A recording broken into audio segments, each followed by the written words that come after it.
விவசாய நண்பர்களுக்கு வணக்கங்க. நம்ம விவசாயிகள் நிறைய பேர் என்பிகே உரத்தை பயன்படுத்துகிறாங்க. ஆனால் ஒரு பெரிய தவறு என்னென்னா, என்பிகே உரம் மட்டும் போட்டால் போதும்னு நினைக்கிறாங்க. ஆனால் எந்த என்பிகே, எந்த அளவு, எந்த நேரத்தில் எப்படி போடணும் அப்படின்ற விஷயங்கள் அவங்களுக்கு தெரியறதில்ல. இந்த 4 விஷயம் தெரியாமல் போட்டால் உரம் வீணாகும், செலவும் அதிகமாகும், மகசூலும் கண்டிப்பாக குறையுங்க. இந்த வீடியோ முடியும் போது என்பிகே உரத்தை ப்ரொஃபஷ்னலாக எப்படி பயன்படுத்தணும் அப்படின்றத கண்டிப்பாக நீங்கள் தெரிஞ்சுப்பீங்க. வாங்க வீடியோக்குள்ளே போகலாம். ஃபஸ்ட்டு என்பிகே உரம்னா என்ன அப்படின்னா, என் அப்படின்னா நைட்ரஜன் சத்துன்னு அர்த்தங்க. அதை தமிழில் தலைச்சத்துன்னு சொல்லுவோம். இது எதுக்காக பயன்படுது அப்படின்னா, இலைகளோட வளர்ச்சிக்கும் பச்சையத்துக்கும் தண்டோட வளர்ச்சிக்கும் நைட்ரஜன் சத்து மிகவும் பயனுள்ளதாக இருக்குங்க. அடுத்தது பாஸ்பரஸுங்க. பாஸ்பரஸுங்கிறது தமிழில் எப்படி என்னென்னு சொல்லுவாங்க அப்படின்னா மணிச்சத்துன்னு சொல்லுவாங்க. இது எந்தெந்த விதத்தில் பயன்படுது அப்படின்னா, வேரோட வளர்ச்சிக்கும் பூக்கள் உருவாவதற்கும் ஆரம்பகால வளர்ச்சிக்கும் இது ரொம்ப பயனுள்ளதாக இருக்குங்க. பொட்டாசியம், இதை தமிழில் நம்ம எப்படி சொல்லுவோம் அப்படின்னா சாம்பல் சத்துங்க. இது எதுக்காக பயன்படுது அப்படின்னா, நோய் எதிர்ப்பு தன்மை கொடுக்குதுங்க. பழம் தரமானதாக இருக்கிறதுக்கு இது பயன்படுதுங்க. தண்ணீர் மேலாண்மைக்கும் இது பயன்படுதுங்க. வறட்சியை தாங்கும் திறனை இது கண்டிப்பாக கொடுக்குங்க. இதுக்காக தாங்க பொட்டாசியம் பயன்படுது. ஸோ இப்போ நீங்கள் என்பிகே அப்படிங்கிறதுக்கான அர்த்தம் தெரிஞ்சிருப்பீங்கன்னு நினைக்கிறேன். இது எதுக்காக பயன்படுது அப்படின்றதையும் தெரிஞ்சிருப்பீங்க. இதில் 17 அப்படின்ற மாதிரியான நிறைய வகைகள் இருக்குது. ஸோ இதெல்லாம் எதுக்காக கொடுக்கணும், எந்த நேரத்தில் கொடுக்கணும் அப்படின்றதையும் நம்ம இப்போ பார்ப்போங்க.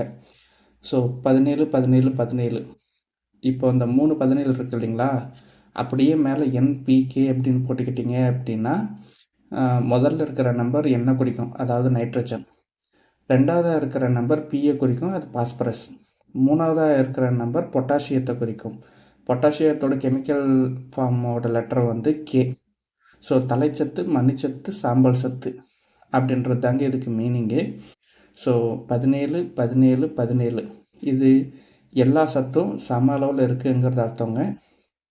19 இது எதுக்காக பயன்படுத்துகிறோன்னா, லீவ் ஸ்ப்ரேக்கு அதிகம் பயன்படுத்துகிறோங்க. 20 ஸோ இது வந்து காய்கறிகளோட உற்பத்தி திறனை அதிகரிக்கிறதுக்கும் ரொம்ப பயனுள்ளதாக இருக்குங்க. 10 26 வேர்கள் மற்றும் பூ ஆரம்பிக்கும் போது அடிக்கிற மருந்துங்க இது. 12 32 16 டிரான்ஸ்பிளான்டிங் ஸ்டேஜ் அப்படின்னு சொல்லக்கூடிய ஆரம்ப காலகட்டத்தில் இது பயன்படுத்தக்கூடியதுங்க. 13 00 45 இது எப்போ பயன்படுத்தணும் அப்படின்னா, ஃப்ளவரிங் மற்றும் அதனோட ஆரம்ப காலத்தில் நம்ம அடிக்கிறதுங்க. 00 52 34 அதாவது பாஸ்பரஸ் இதில் அதிகமாக இருக்குங்க. ஸோ பாஸ்பரஸ் நம்ம எதுக்காக பயன்படுத்துகிறோம் அப்படின்றத நம்ம ஆரம்பத்திலேயே பார்த்துருப்போம். வேர்களோட வளர்ச்சிக்கும் பூ உருவாவதற்கும் ஆரம்பகால வளர்ச்சிக்கும் இது அதிகமாக தேவைப்படுதுங்க. எந்த ஸ்டேஜில் எந்த என்பிகே வந்து நம்ம யூஸ் பண்ணணும் அப்படின்றத இப்போ நம்ம பார்ப்போங்க. ஸோ அதாவது விதைச்சதுக்கப்புறம் பாஸ்பரஸ் அதிகமாக இருக்கிற மாதிரி நம்ம பயன்படுத்தணுங்க. அதோட ரேஷியோ என்னென்னா 12 32 16ங்க. ஸோ அடுத்தபடியாக காய்கறி உருவாகிற நிலைமையில் இருக்கிற போது நம்ம என்னென்ன பயன்படுத்தணும் அப்படின்னு கேட்டிங்க அப்படின்னா, 17 இல்லைன்னா 20 இதுவே பூக்கள் ஆரம்ப காலத்தில் பூக்கள் வைக்கிற ஸ்டேஜில் நம்ம எதை பயன்படுத்தணும் அப்படின்னா, 13 00 45 அப்படின்ற இதை பயன்படுத்தணுங்க. ஏன் இதெல்லாம் இப்படி தனித்தனியாக பயன்படுத்தணும் அப்படின்னா, இப்போ ஒவ்வொரு ஸ்டேஜுக்கும் ஒரு சில விஷயங்கள், அதாவது என்பிகே அப்படின்ற விஷயத்தில் எது தேவையோ அதோட சத்துக்கள் மட்டும் அதிகமாக இருக்கிற மாதிரியும், எது தேவையில்லையோ அதோட சத்துக்கள் குறைவாக இருக்கிற மாதிரியும் கொடுத்துருக்காங்க. இதனால் என்ன பயன் அப்படின்னா, உரத்தை வந்து விலை கம்மியாக கொடுக்கலாங்க. ஸோ அடுத்தது ஃப்ரூட் டெவலப்மெண்ட்டுக்கு வந்து பொட்டாசியம் அதிகமாக தேவைப்படுங்க.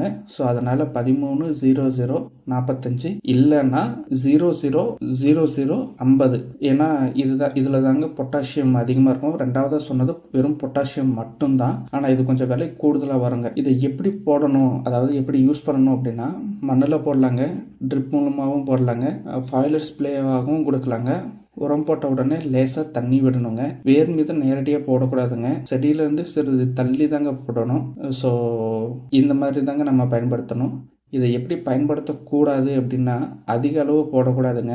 மதியத்தில் ஸ்ப்ரே பண்ணக்கூடாதுங்க. மழைக்கு முன் போடுவது அறவே ஆகாதுங்க. மண் பரிசோதனை செஞ்சீங்கன்னா செஞ்சதுக்கப்புறம் நீங்கள் போட்டிங்கன்னா நல்லதுங்க. ஒரே என்பிகேவில் எல்லா ஸ்டேஜ்லையும் பயன்படுத்தக்கூடாதுங்க. ஆர்கானிக் மென்யூர் ஸோ இதை கவு டங்க் அந்த மாதிரியான ஒரு ஆர்கானிக் மென்யூர் மேலே போட்டிங்கன்னா இன்னும் கொஞ்சம் எஃபெக்டிவாக இருக்குங்க. இதில் மைக்ரோ நியூட்ரியன்ஸை மறந்துடாதீங்க. கிராப் ஸ்டேஜுக்கு ஏற்ற என்பிகேவை தேர்வு செய்யுங்க. ரெக்கமெண்டட் டோஸை மட்டும் பயன்படுத்துங்க. இந்த வீடியோ உங்களுக்கு பயனுள்ளதாக இருந்தால் லைக் பண்ணுங்க, ஷேர் பண்ணுங்க. இது போன்ற விவசாய தகவலுக்கு நம்ம சேனலை சப்ஸ்கிரைப் பண்ணுங்க. நான் உங்கள் ஓஜி ரெட். அடுத்த பயனுள்ள விவசாயம் வீடியோவில் மீண்டும் சந்திப்போம். நன்றி.